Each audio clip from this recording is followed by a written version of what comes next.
Olá, boa noite. Eu sou o Evanir Aguiar e já estamos com o nosso Papo Certo de hoje. O nosso programa, você já sabe, traz temas mais variados de empreendedorismo, gestão, economia e finanças. Aqui no canal 524 da sua Claro TV Digital. Também você pode nos acompanhar no YouTube, do programa Papo Certo, e lá no Instagram, saber todas as nossas novidades no @papocerto.com.br. E hoje nós estaremos tratando do tema do mercado de veículos automotores. Logo em seguida eu apresento aqui o nosso convidado muito especial de hoje. Fiquem conosco.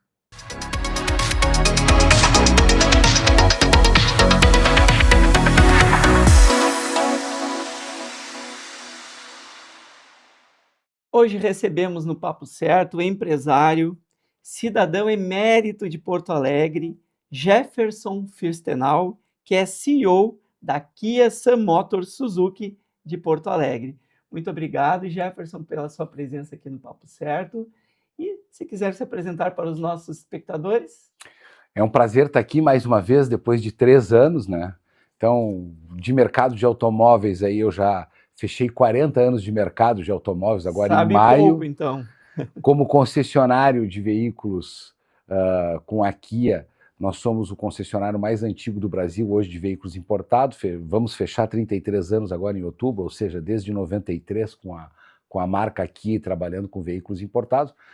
A marca Suzuki é a mais nova, ela é mais recente, fechamos 5 anos agora no setor de 2 rodas também, e atualmente também estou de presidente do Sincodiv RS, do Sindicato das Concessionárias e Distribuidores de Veículos aqui do estado do Rio Grande do Sul, e também diretor regional da FenaBrave, a FenaBrave Nacional, que é a federação que engloba todos os concessionários. Então a gente já tem uma vivência aí no mercado de automóveis aí, bem como sou vice-presidente da Suzuki Nacional e também da Asokia, que são as associações das marcas que eu represento.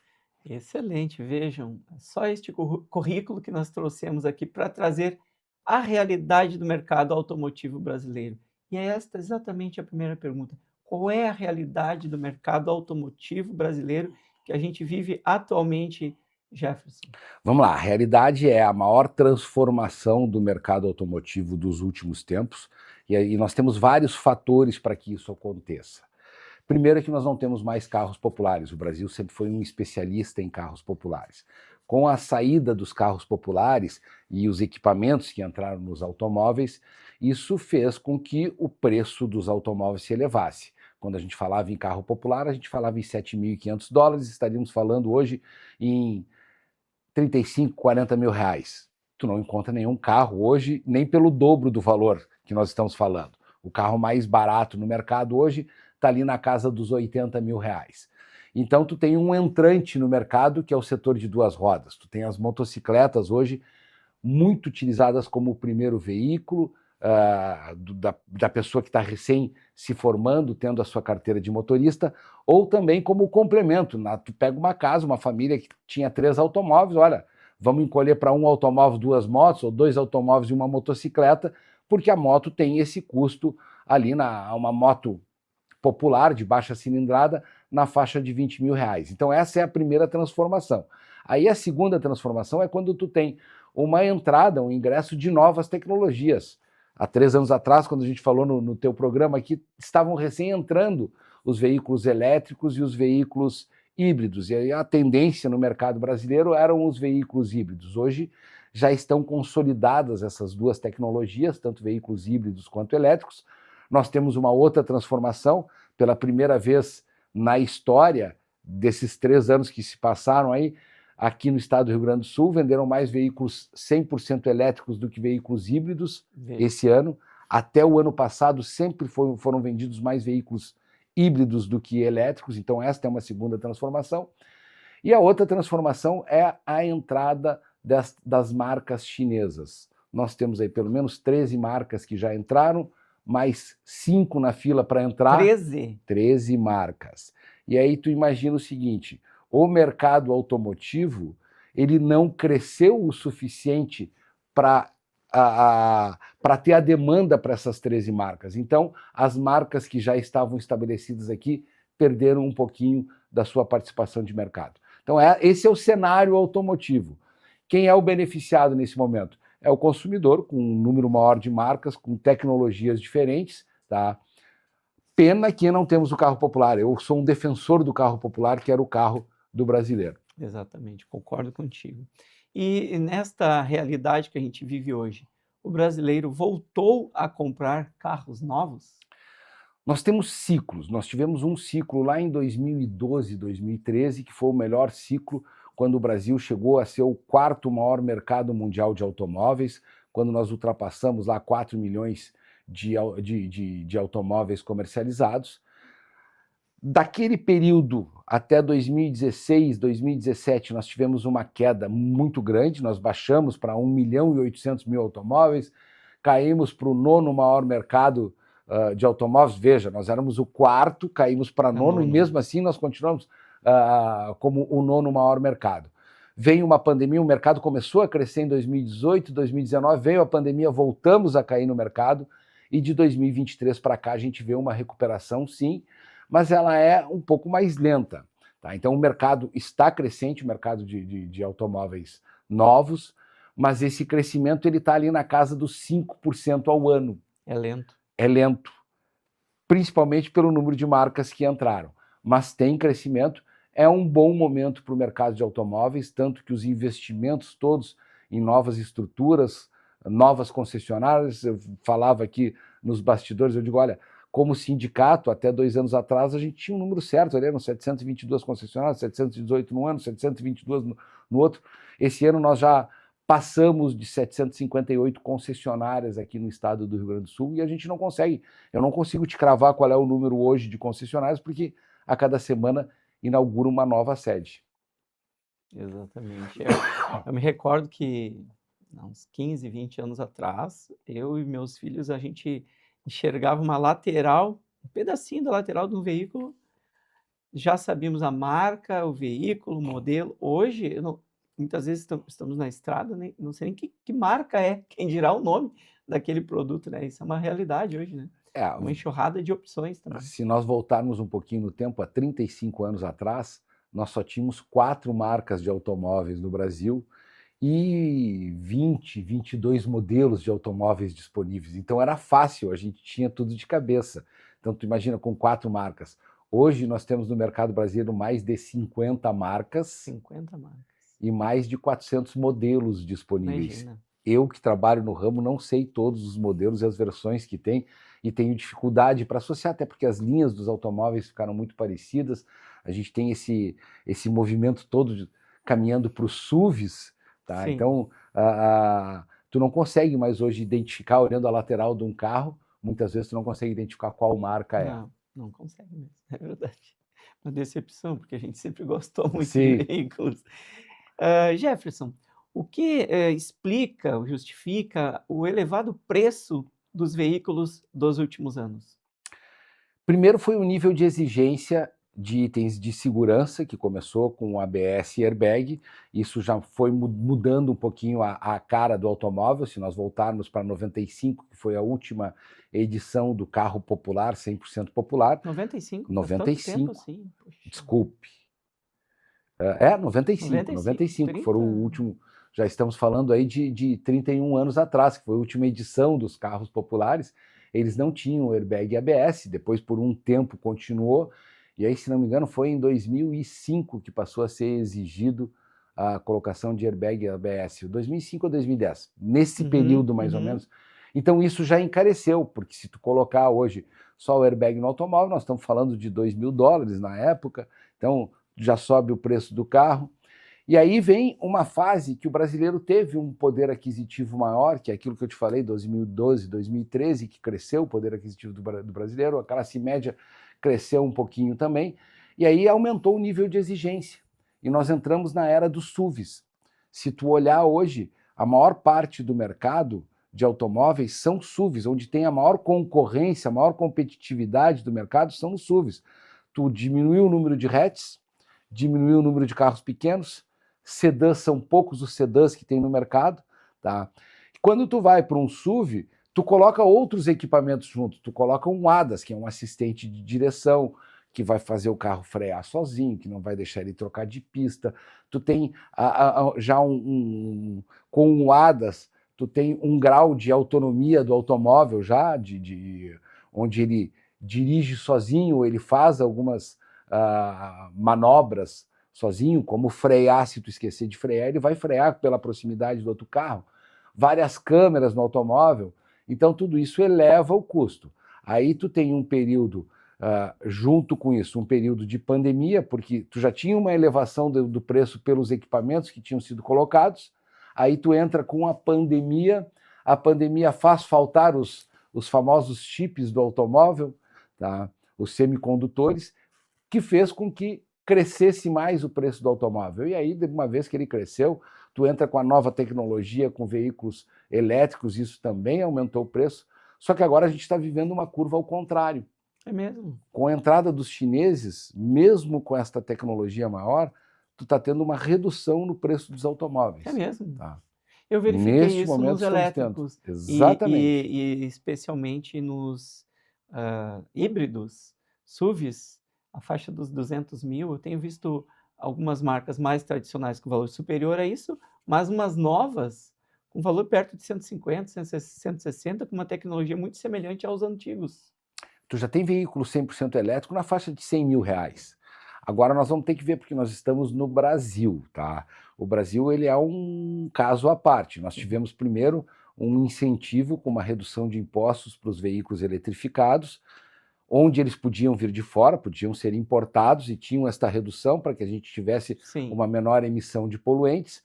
E na escala, nos últimos 3 semestres, teve um aumento do imposto de importação para esses veículos. E agora, no dia 1º de julho deste ano, entrou mais uma alíquota com um aumento de 10 pontos percentuais. 10 pontos? A grande maioria dos automóveis elétricos e híbridos, de 15%, passou a recolher 25% de imposto. Então isso vai, de novo, acomodar o mercado. Por quê? Porque isso aí estava dentro da planificação do governo para que fossem produzidos automóveis aqui. Os automóveis eletrificados que são produzidos no Brasil ainda recolhem 14% de imposto, eles não sofreram esse aumento. Só que a indústria demorou um pouquinho, são poucos os carros 100% elétricos fabricados e produzidos aqui no Brasil. Com a reforma tributária também, o imposto seletivo, que é um imposto que prevê que carros elétricos, que eu entendo uma contradição, é um imposto, é um bem que vai ter um acréscimo, né, pelo imposto seletivo, né, por conta de ser prejudicial à natureza, por conta das baterias, né? Os automóveis todos vão ter esse acréscimo, né? Nós caímos no imposto do pecado, fora, né? Tá? Nós caímos no imposto do pecado, então vai ter mais uma grande transformação. Já se prevê um aumento no custo dos automóveis, já tem direcionado aí que a gente deve aumentar pelo menos em 2 a 3%, porque hoje, quando tu compra um automóvel aqui no Brasil, um automóvel fabricado no Brasil, 45%, 46% desse carro é imposto. O resto é o carro. Quando tu compra um carro importado, 53%, 54% do carro é imposto. O resto é o automóvel. Imagina, 45% é o custo do veículo, o resto são impostos. Metade do custo, metade do carro são impostos. Isso é uma realidade. E neste cenário, os veículos usados continuam valorizados? Eles tiveram uma valorização expressiva até o meio do ano passado, então metade de 2025 era um grande negócio ainda os automóveis seminovos. No segundo semestre do ano passado já deu uma acomodada neste mercado, e com esta entrada agressiva dos chineses, principalmente a partir de fevereiro e março desse ano, hoje os automóveis seminovos, eles também estão caindo o preço. Se tu acompanhar a FIPE mensal, ela vem com reduções ainda modestas, perto do que está acontecendo no mercado, na ordem de 1 a 2%. E aí a gente pega assim, só para desenhar um cenário em relação a isso. Tu comprou um SUV, uma caminhonete de uma marca tradicional, que tu pagou lá seus 250 mil reais, tá? Aí tu tem esse carro seminovo hoje com 1 ano de vida, com uma FIPE de 200 mil reais. Tá bom, só que entraram marcas novas que não têm o mesmo significado de marca, que não têm a mesma garantia, não têm o mesmo pós-venda, mas entraram essas marcas com automóveis 0 quilômetros similares na faixa de 180 a 190 mil reais. 0 quilômetro. Então isso e opções híbridas para bagunça um veículo a combustão normal. veículos híbridos, veículos 100% elétricos. Então isso bagunça a cabeça do consumidor e deu essa reviravolta no mercado de seminovos, fazendo com que hoje eles tenham uma perda na sua valorização. Quando nós pegamos todo o período da pandemia, a melhor aplicação financeira que tinha era tu ter um automóvel seminovo, porque tu tinha Sim. uma inflação ali de 1,5% ao mês e uma correção mensal da FIPE e com venda, com realização do teu capital, tá? Uma correção de 3% ao mês. Então, isto passou. O cenário hoje é outro, é com uma redução da tabela FIPE mensalmente. Muito bem. E na sua visão, o que mais influencia o preço dos veículos comercializados atualmente? Ainda é um imposto, não tem. Nós estamos num país. Eu vi uma matéria essa semana, inclusive, que fala que nós aumentamos a arrecadação tributária em 23% no Brasil nesse ano, e mesmo assim o nosso déficit aumentou.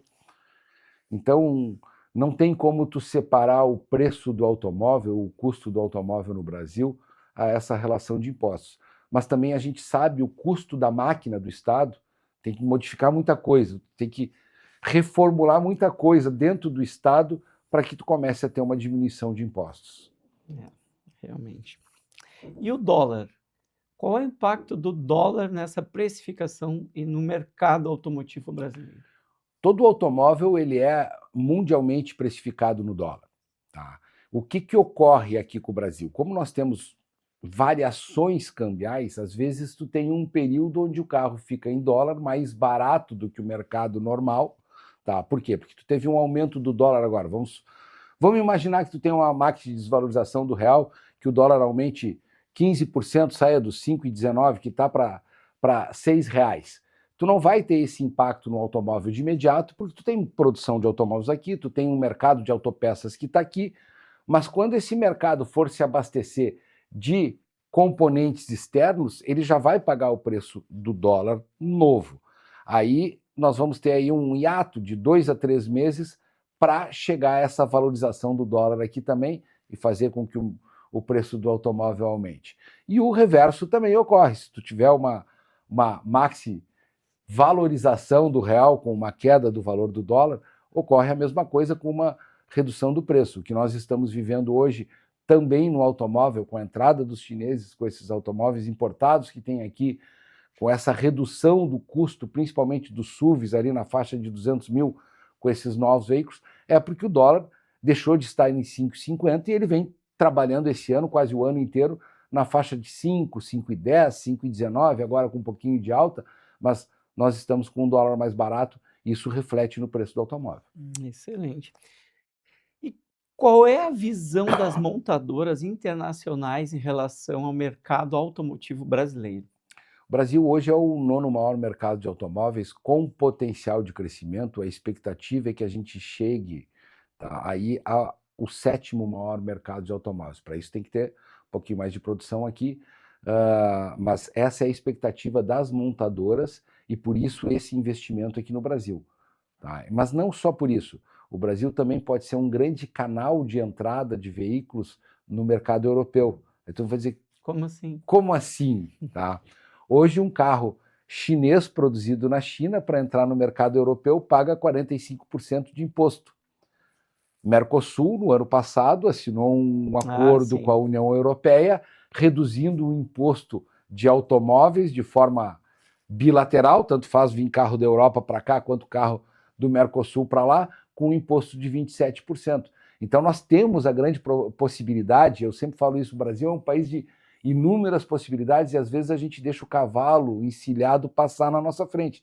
Nós temos a grande possibilidade de virar uma base de produção mundial de veículos, principalmente com montadoras chinesas se estabelecendo aqui e exportando veículos para a Europa. Excelente. E há uma diferença de estratégia entre os fabricantes de veículos nacionais e os estrangeiros? Até hoje sim, porque tu tem uma diferença de imposto, aquilo que eu te falei, um carro nacional ele tem aí uma carga tributária de 45% do valor total dele é imposto. Quando tu vai para o importado, tu passa de 50%. Então, via de regra, as montadoras com os veículos importados, elas procuraram nichos de mercado. Aí tu vai me dizer, mas como é que tem nicho de mercado? Por exemplo, tu tem hoje, quantos automóveis para 8 pessoas tu tem no mercado brasileiro hoje? Pouquíssimos. Para 8 pessoas. Pouquíssimos. Tu tem 2 ou 3. Então, este é um nicho que as montadoras de importados entram. Veículos utilitários pequenos, as montadoras importadas entram. Era o que mais vendia nos últimos anos. Né? Tá. Motocicletas de médias cilindradas com tecnologia, é onde os importados entram. Então, tu tem alguns nichos de onde mercado há carência no Brasil ou que tu não tem uma demanda. grande concorrência, porque se tu trouxer o mesmo produto igual que é produzido aqui, com esta diferença de preço, tu não vai ser competitivo. Então, tu tem uma tendência a usar nichos de mercado ou novas tecnologias, aí sim elas vêm pelo importado. Muito bem, vamos falar do consumidor agora. O consumidor, ele está mais racional na hora da compra dos veículos? E tem essa irracionalidade ainda? Tem essa irracionalidade e eu vou te dizer que ele está menos racional. Está menos? Está ao menos contrário? racional. Tá? Por quê? Porque com esse número de ofertas, tá? Com esse aumento do número de ofertas, nós falávamos aqui, tem mais de 400 modelos hoje, tá? Tu tem opções de compra muito maior, Uhum. tá? E às vezes falta definição. A gente fala muito hoje que um vendedor de veículos, quando tu tinha um parente, um filho que não sabia fazer nada, tu ligava para mim e dizia assim, bota ele para ser vendedor de automóvel, ele não sabe fazer nada. E muitas vezes esse cara dava certo porque o mercado era menor, nós estávamos trabalhando com um mercado menor. Hoje não, hoje o vendedor de automóveis ele tem que ser muito mais consultor, porque com esta bagunça de tecnologias, não é bagunça, gente, com a entrada de novas tecnologias, isso tumultuou um pouquinho o pensamento do consumidor. Não, eu quero ter um carro que eu vou economizar mais, então eu vou comprar um carro 100% elétrico. Legal, tu comprou um carro 100% elétrico, tu tem uma economia maior, mas tu tem onde carregar ele na tua casa? Tá? Tu vai viajar uma vez por mês para Uruguaiana com um carro 100% elétrico?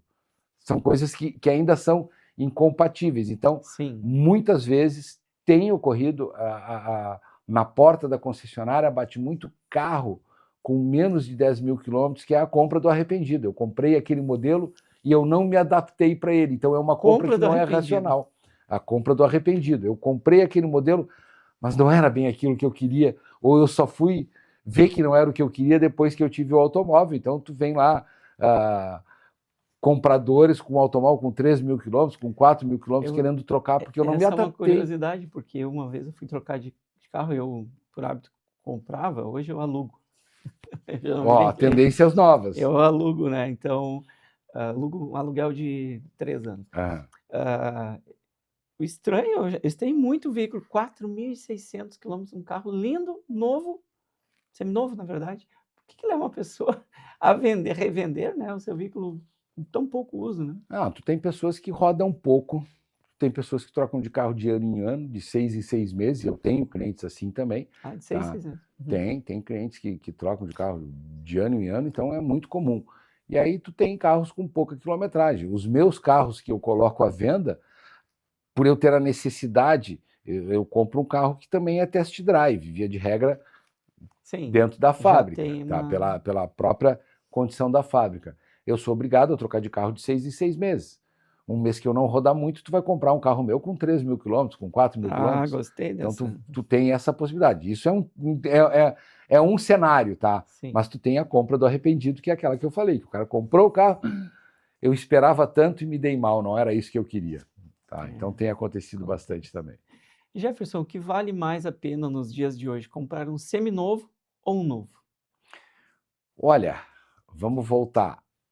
Vai para um consultor de vendas para ver o teu perfil, o que tu espera de um carro, porque às vezes tu quer eu quero um nível de equipamento maior, tá bom, um nível de equipamento maior, eu vou para um carro de 300 mil, mas eu não tenho 300 mil. Sim. Então tu é um comprador de um seminovo de 200 mil reais. Sim. Não, eu não preciso de todos os equipamentos, eu não preciso de tanto espaço, eu quero ter uma garantia maior. Vai para um carro 0 quilômetro, porque os carros hoje, a garantia de 5 anos, tem marcas com 7 anos, tem 3 anos praticamente todas as marcas dão de garantia. Eu vi agora Então, uma nova chinesa, 8 anos de garantia. pois é.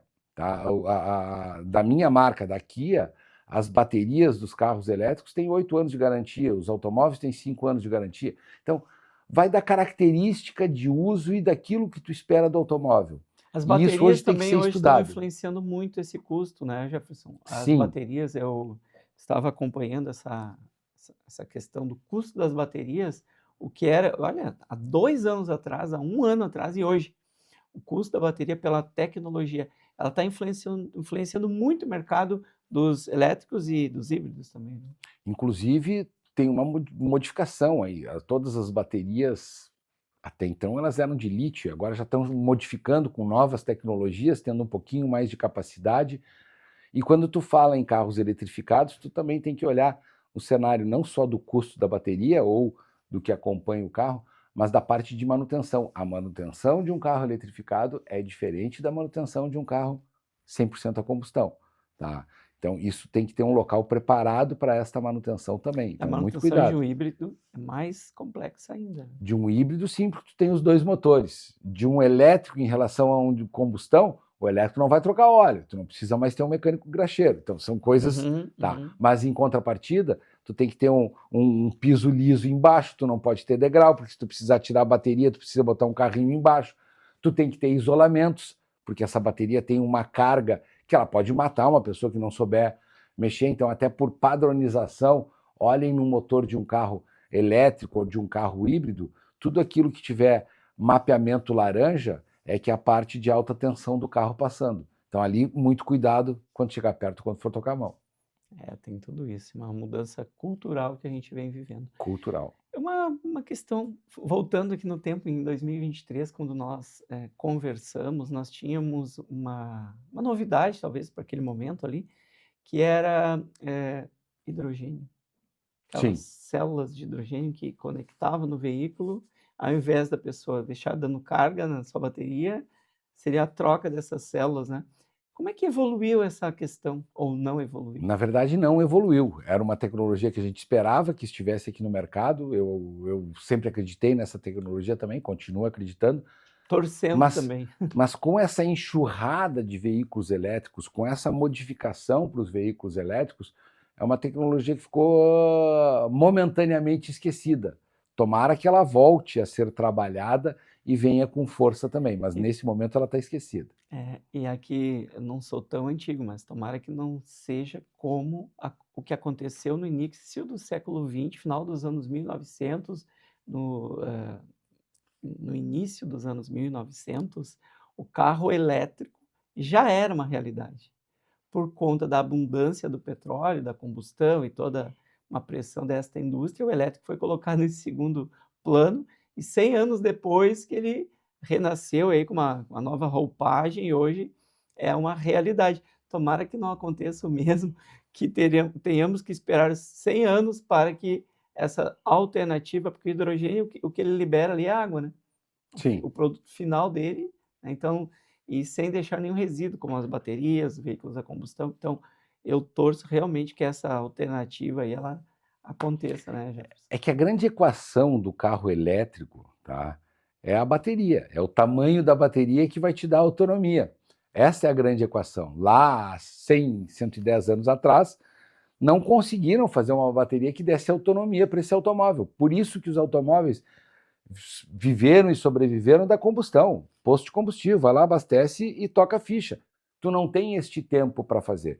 Agora sim, tá? E eu posso dizer o seguinte, que pouca gente faz essa relação. Os automóveis elétricos voltaram por causa dos celulares. Por causa dos celulares, né? O que tu fez com os celulares? Tu começou lá em 1995, era um tijolão. Era um tijolão, com uma bateria grande que durava pouco. Sim. Tá? Aí tu começou a desenvolver uma tecnologia para que esses aparelhos ficassem menores, as baterias menores, com mais capacidade de carga. A partir do momento que conseguiram fazer isso no celular, começaram a trazer para o automóvel. Tá? Ainda tem uma equação. Agora, por exemplo, vai entrar um programa do governo com benefício fiscal para as motocicletas. Benefício fiscal não, com uma redução na taxa de juros para o mercado de motos, para os motoboys, tá? Em cima de motos elétricas foi baseado esse projeto. Só que esqueceram de ver dois detalhes. Moto elétrica não tem emplacamento, então tu não consegue dar garantia do bem, tá, para fazer esse financiamento. E a segunda coisa é que, como é que tu bota uma bateria grande na motocicleta? Que autonomia tem uma moto elétrica? 50 km, 80 km, 30 km? Isso não é o suficiente para o motoboy trabalhar. É pouca bateria. Ele vai trabalhar 2 horas e meia e vai ficar mais 12 horas carregando. Trabalha 2 horas e meia e fica 12 horas. Então, é uma equação ainda a ser resolvida o tamanho da bateria com a autonomia. Excelente. Hoje estamos conversando com o Jefferson Firstenau, que é CEO da Kia Sam Motor Suzuki, daqui de Porto Alegre, e tratando aqui sobre o mercado automotivo brasileiro. Quero aproveitar este momento e fazer um agradecimento especial a todos os apoiadores do Papo Certo. Aqui eu trago a Fortus Group com todas as suas soluções empresariais, contabilidade, recursos humanos, consultoria financeira e todos os seus produtos que é possível encontrar lá no site da fortus.net. Também agradecer ao Fortus Hub, o software de gestão financeira para as empresas de serviços, e ao Sindiconta RS, o Sindicato dos Contadores do Rio Grande do Sul. Jefferson, vamos falar sobre um tema que influencia todo mundo, que é a questão dos créditos. Hoje, o crédito, ele facilita ou dificulta uma venda? Hoje ele dificulta a venda. Tá? O momento que nós tivemos o melhor momento do automóvel aqui no Brasil, que a gente voltou a falar lá em 2010, 12, 13, foi quando realmente o mercado teve impulsionado, nós tínhamos sempre mais de 60% das nossas vendas financiadas, com uma taxa de juro abaixo de 1% e com uma abundância de crédito, com a liberação de crédito. O que nós vimos nos últimos anos? Nós vimos a população se endividar e foram buscando recursos. Não, entra com o teu FGTS, entra com não sei o que, dá tua casa como... Então hoje nós estamos vivendo a era do consórcio, inclusive. O Brasil renasceu com o consórcio, que é uma das coisas que só existe no Brasil e na Colômbia, só existe em dois países, tá? Consórcio não existe nos países, nos demais países. O que é o consórcio? Como eu não sei fazer poupança, eu dou para alguém administrar o dinheiro que eu preciso para comprar alguma coisa. Isso é o consórcio. Tá? E porque nós temos taxa de juros alta, tá? Então o consórcio ele alinha o preço do produto e vai subindo sempre que este produto sobe. Mas, enfim, hoje, pelo endividamento da população, o crédito é um dificultador das vendas de automóvel. Nós não estamos conseguindo atingir aí mais de 35% de financiamento sobre as nossas vendas. Olha aí, uma realidade de todo o mercado brasileiro, né? Todo o mercado brasileiro, independente do produto. Pode ser moto, pode ser automóvel, pode ser caminhões. Imóvel também está nessa situação, Imóvel. mesma dificuldade do mercado, né? Uma pena, realmente é a realidade que a gente vive hoje. Espero recebê-lo daqui 3 anos, ou antes, né? Mas com uma nova realidade aí, com questões de endividamento especialmente, né? Recentemente teve um congresso, não é? Eu queria que você falasse um pouquinho dele e trouxesse para nós aí as novidades que mais te chamaram a atenção.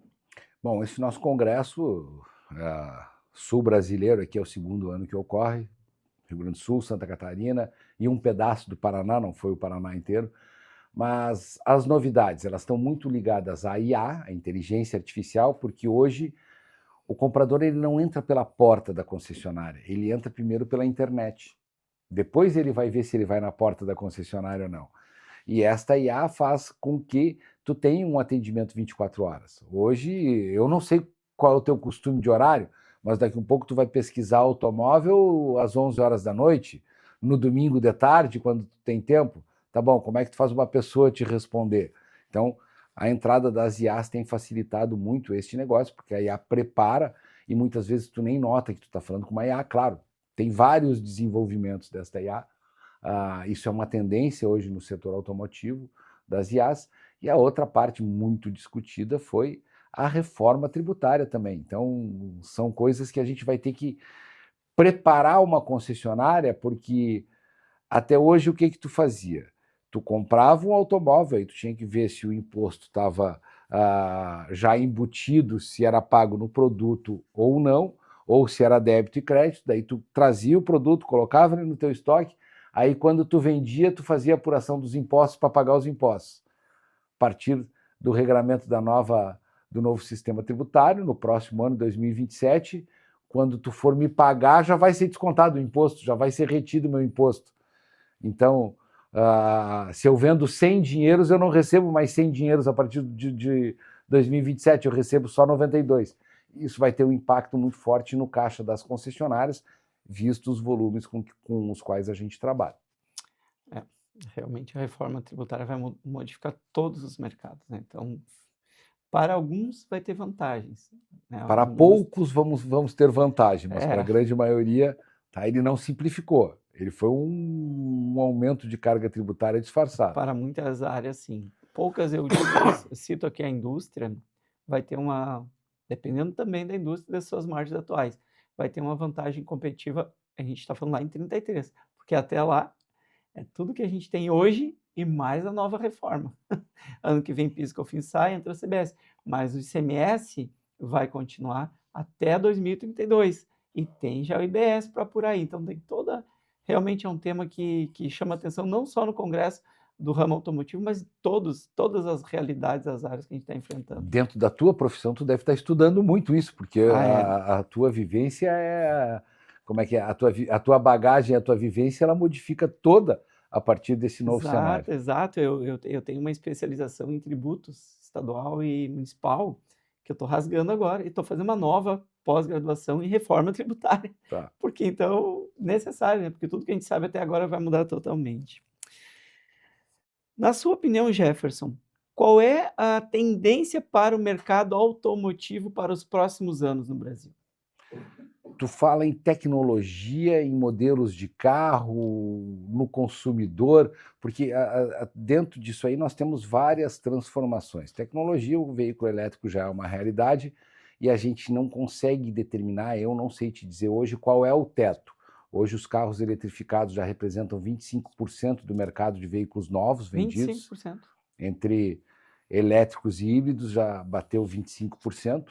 E a tendência é que continue crescendo, mas qual é o teto?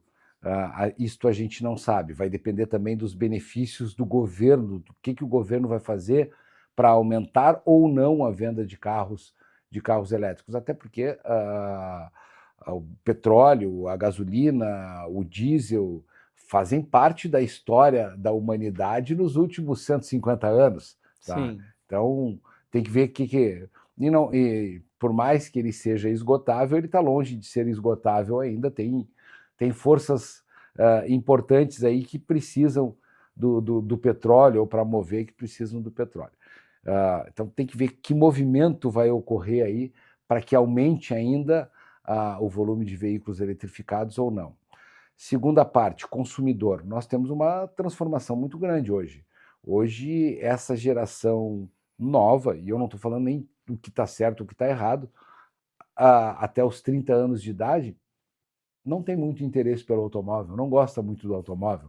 O automóvel é uma coisa mais para a nossa geração, Evanir. Para quem tem mais idade que... Meus filhos são apaixonados, tá?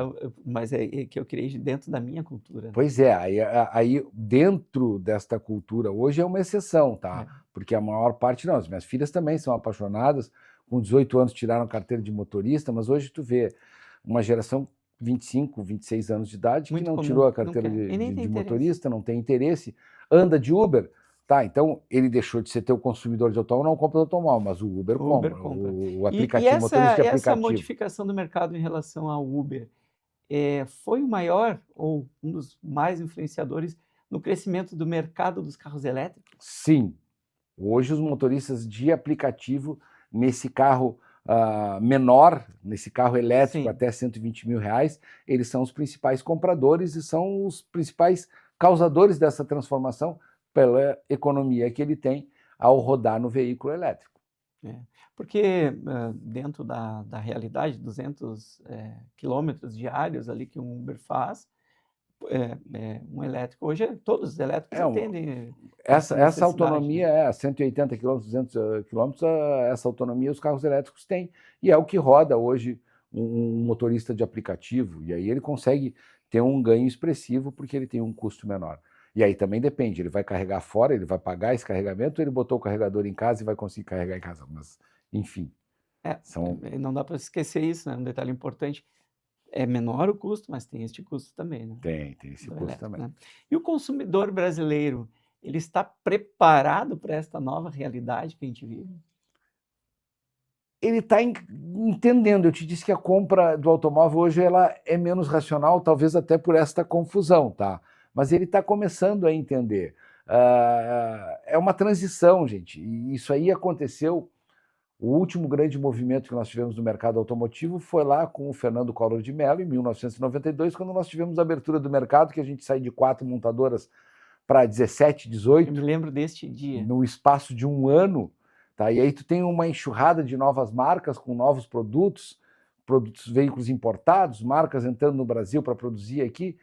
E agora nós estamos vivendo isso de uma forma mais acelerada, com um novo momento, com essa tendência de troca de tecnologia, que não vai acabar a combustão e entra, mas entrou uma tecnologia nova, que são os veículos elétricos, os veículos híbridos.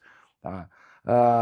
No primeiro momento, o consumidor um pouco se atrapalha. No segundo momento, ele consegue definir aquilo que ele realmente quer, e eu acredito que a tendência é termos um consumo mais racional a partir do próximo ano, a partir de 2027, a partir do final de 2027, ter uma compra mais racional. Por que esse seu pensamento do tempo? Porque o mercado vai se acomodar? Porque o mercado vai se acomodar.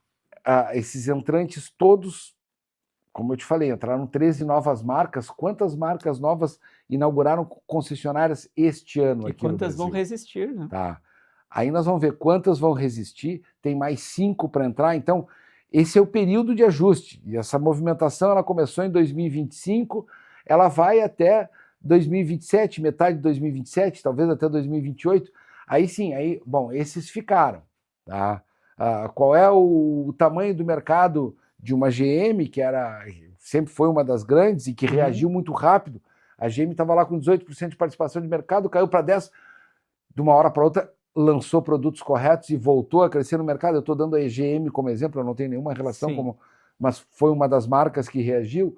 Quantas vão conseguir reagir da mesma forma? Então a gente vai ter, olha, o mercado está assim, ele tem um novo desenho e vai ter um novo desenho, só que esse período que nós estamos vivendo hoje ainda é o período de acomodação que muitas vezes tu compra pela oferta do preço sem saber a tecnologia e a qualidade ou a garantia daquilo que tu está comprando.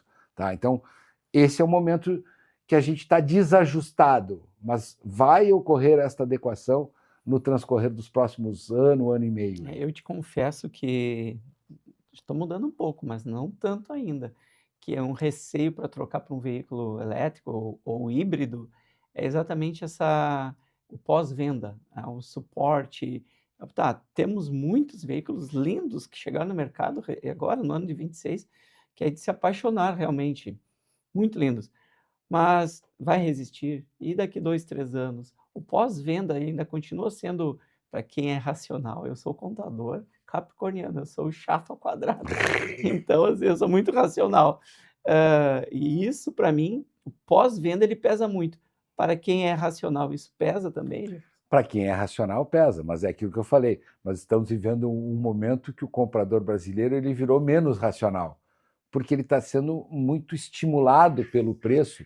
E aí nós temos até uma própria característica do governo atual, que é um governo que estimula o consumo. Ele não estimula a produção, ele não estimula a segurança, ele estimula o consumo. Então, todo este cenário faz com que o comprador seja mais irracional. Eu estou sendo estimulado pelo visual e pelo preço. Tá? Aí isto vai ser acomodado.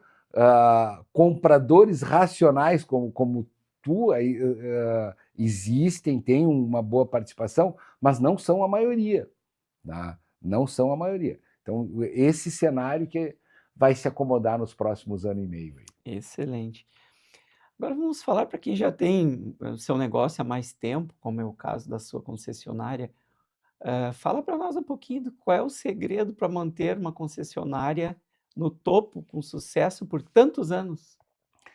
Que eu vou te dizer? Eu acho que tem várias estratégias aí, eu não sei, eu sempre digo que não quer dizer que a minha estratégia esteja correta ou não, tá? Mas eu sempre pensei no negócio de automóveis, tem 3 fatores que fazem com que a Sam Motors seja a concessionária de veículos importado mais antiga do Brasil.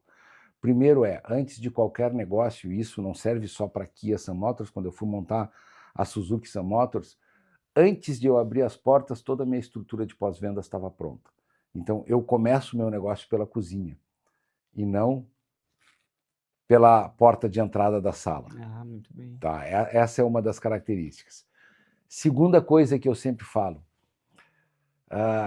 o empresário, quando ele é muito orgulhoso, ele quebra.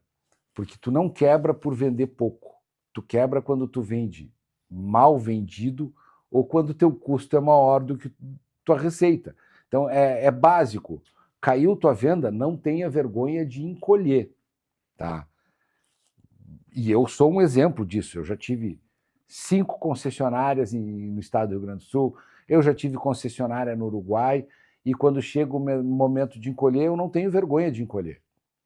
Entendeu? Faz parte. Mas o que a opinião pública vai dizer? Gente, eu tenho que estar sadio para poder continuar vivendo. A opinião pública não sustenta o meu negócio, mas o controle de receita e despesas, e essa é uma parte que tu sabe fazer muito bem como contador, é o que sustenta. Mas o principal que eu vejo para te ser empreendedor hoje no Brasil e a receita do meu negócio é amar o que tu faz. Tu tem que gostar do que tu faz. Olha, Trabalho não pode ser peso. Se trabalho for peso, se trabalho for só por dinheiro, se tu coloca o dinheiro na frente da realização, muito provavelmente tu vai terminar frustrado e em algum momento tu não vai ter o dinheiro. Tá? O meu negócio nesses 33 anos, eu já ganhei muito dinheiro, eu já perdi dinheiro, estou no momento que eu tive que encolher, que eu não estou ganhando dinheiro, mas eu tenho prazer em trabalhar com o meu negócio. E tu não pode desistir porque tu não está ganhando dinheiro. Tu tem um momento de dar e um momento de receber. Faz parte da estratégia e da história de um negócio. excelente, parabéns aí pelos quantos anos?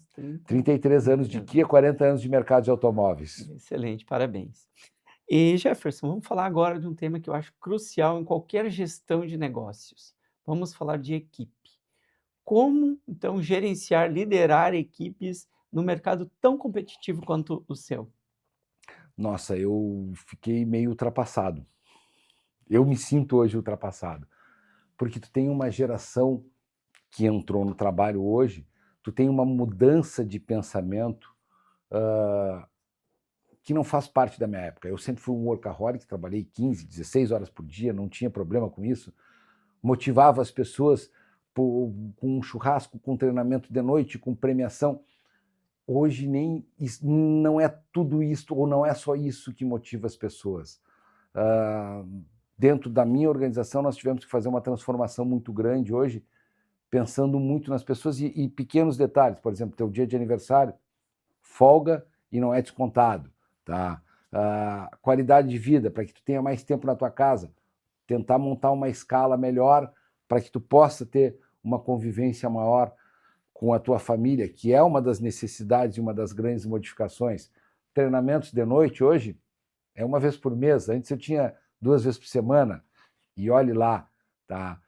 Tu fazer um churrasco de premiação não vai agradar todo mundo. Pode ter certeza que tu não vai agradar todo mundo. Tá? Então, essas coisas foram modificando. Hoje, nós sempre tivemos uma visão como administradores, eu, minhas irmãs dentro da empresa, sempre focada no nosso colaborador. O colaborador é o mais importante, porque ele estando feliz, ele te trata bem e tu fideliza em relação à casa.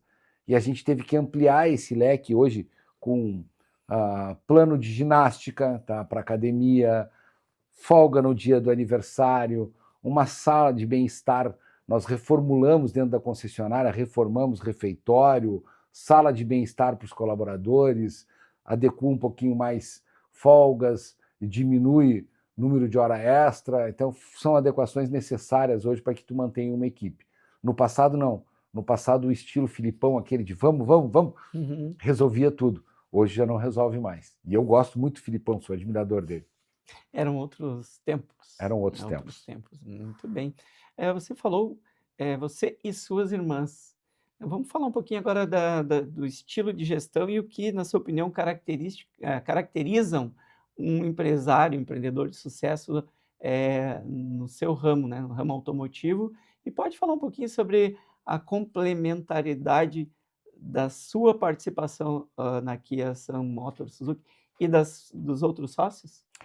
Na verdade, minhas sócias são as minhas irmãs, minhas duas irmãs, e até hoje a gente sempre teve muito bem definidas as áreas de atuação de cada uma, cada um cuida de uma parte. Eu sempre fui o comercial, o que está junto com os produtos, quem faz a compra dos produtos sou eu.